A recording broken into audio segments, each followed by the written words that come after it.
স্বাগতম। আজকে আমরা ঢাকা স্টক এক্সচেঞ্জের একটা খুবই ইন্টারেস্টিং দিক নিয়ে কথা বলবো, এর মনস্তত্ত্ব। মানে কিভাবে প্লেজার আর পেন, সোজা কথায় আনন্দ আর যন্ত্রণা, পুরো মার্কেটের গতিপথকে কন্ট্রোল করে। শুরু করার আগে বলে রাখি, আমাদের এই বিশ্লেষণগুলো যদি আপনাদের ভালো লেগে থাকে তাহলে অবশ্যই চ্যানেলটি লাইক করুন, কমেন্টে আপনাদের মতামত জানান আর সাবস্ক্রাইব করতে ভুলবেন না। লেটেস্ট সব আপডেট পেতে আমাদের হোয়াটসঅ্যাপ গ্রুপেও জয়েন করতে পারেন। সত্যি বলতে আপনাদের এই সাপোর্টটাই কিন্তু আমাদের আরও কাজ করার আসল অনুপ্রেরণা। তো ঢাকা স্টক এক্সচেঞ্জকে যদি বুঝতে চান তাহলে একটা সহজ কিন্তু খুবই পাওয়ারফুল ইকুয়েশন মাথায় রাখতে হবে। প্লেজার প্লাস পেন, অর্থাৎ আনন্দ আর যন্ত্রণা, এই দুটো মিলেই কিন্তু মার্কেট। এর মানে কি? মানে হলো শেয়ারবাজার শুধু সংখ্যা বা ডেটার খেলা না, এর পেছনে কাজ করে দুটো শক্তিশালী আবেগ, আর এই দুটো আবেগের মধ্যেই কিন্তু মার্কেট সবসময় ওঠানামা করতে থাকে। আচ্ছা, তাহলে চলুন বিষয়টা আরেকটু গভীরে গিয়ে দেখি। মার্কেটকে যদি ঠিকঠাক বুঝতে হয়, সবার আগে এর দুটো চেহারা বা দ্বৈত প্রকৃতিকে চিনতে হবে। আর শুধু চিনলেই হবে না, এটাও বুঝতে হবে যে মার্কেট ঠিক এখন কোন দশার মধ্যে দিয়ে যাচ্ছে। এই যে দেখুন, স্ক্রিনে দুটো দশার মধ্যে পার্থক্যটা একদম পরিষ্কার। একদিকে আছে প্লেজার ফেজ বা আনন্দের সময়টা, তখন মনে হয় যেন সব কিছুই ঠিকঠাক চলছে, শেয়ার কিনলেই লাভ হচ্ছে, তাই না? আর ঠিক তার উল্টো দিকে আছে পেইন ফেজ বা যন্ত্রণার সময়। এই সময়টা কিন্তু খুবই ফ্রাস্ট্রেটিং, আর এটা ইনভেস্টরদের ধৈর্যের একটা আসল পরীক্ষা নিয়ে নেয়। তো চলুন প্রথমে প্লেজার ফেজ বা আনন্দের সময়টা নিয়ে কথা বলি। আমার মনে হয় বাংলাদেশের অনেক বিনিয়োগকারীরই এই সময়টার কথা বেশ ভালোভাবেই মনে আছে। আমরা যদি খুব বেশি দিন পেছনে না যাই, ধরুন 2020-21 সালের দিকে তাকাই, তখন কি একটা বুল মার্কেটই না আমরা দেখেছিলাম। ডিএসএক্স ইন্ডেক্সটা তখন 4500 থেকে লাফ দিয়ে 7300 পয়েন্টও ক্রস করে গিয়েছিল। মানে প্রায় সব শেয়ারের দামই শুধু বাড়ছিল আর বাড়ছিল। এটা ইনভেস্টরদের মধ্যে একটা অসম্ভব আনন্দ আর আশার জন্ম দিয়েছিল।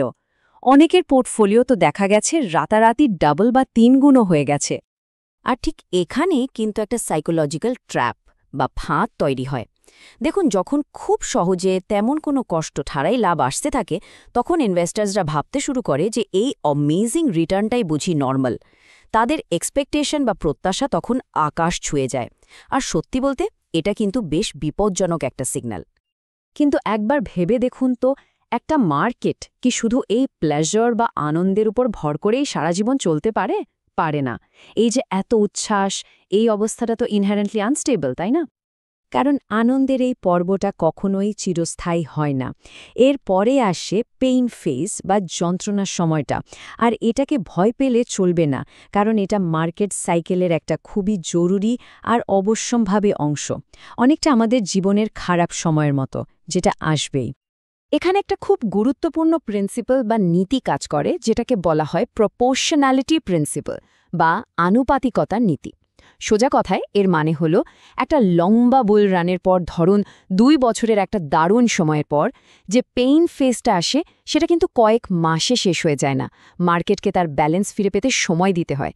মানে আনন্দের সময়টা যত লম্বা ছিল, যন্ত্রণার সময়টাও কিন্তু ততটাই লম্বা হতে পারে। এখন এই যন্ত্রণার সময় বা পেইন ফেজ মানেই যে মার্কেট ধুম করে ক্র্যাশ করবে তা কিন্তু নয়। বরং বেশিরভাগ সময় মার্কেট একটা প্যাচি পিরিয়ডে ঢুকে যায়। মানে এটা সাইডওয়েজ চলতে থাকে, কোনো নির্দিষ্ট দিকে যায় না, ওপরেও না নিচেও না। এটা শুধু ধীরে ধীরে চলতে থাকে। আর এর মূল উদ্দেশ্যই হল ইনভেস্টরদের ধৈর্যকে শেষ করে দেওয়া। এই কঠিন সময়টার কিছু বৈশিষ্ট্য আছে, চলুন দেখি। প্রথমত, মার্কেট কোনো ক্লিয়ার ডিরেকশন ছাড়াই ওঠানামা করতে থাকে। হয়তো দেখবেন 2-1টা শেয়ার ভালো করছে, কিন্তু ব্রড মার্কেটটা এক জায়গায় আটকে আছে। ইন্টারেস্টিং ব্যাপার হলো, ভালো কোনো নিউজ আসলেও দাম বাড়ে না, আবার খারাপ কোনো নিউজে মার্কেট ক্র্যাশও করে না।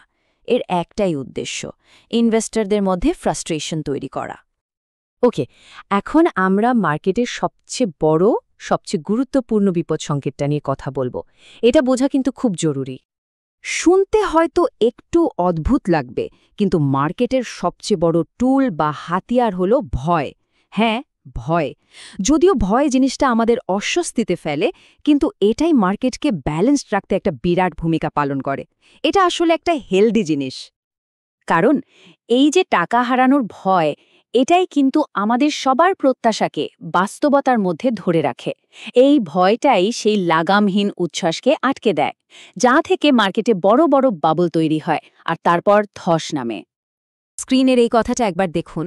আরে মার্কেট পড়েছে তো কি হয়েছে, এটা তো আবার এমনিতেই উঠে যাবে।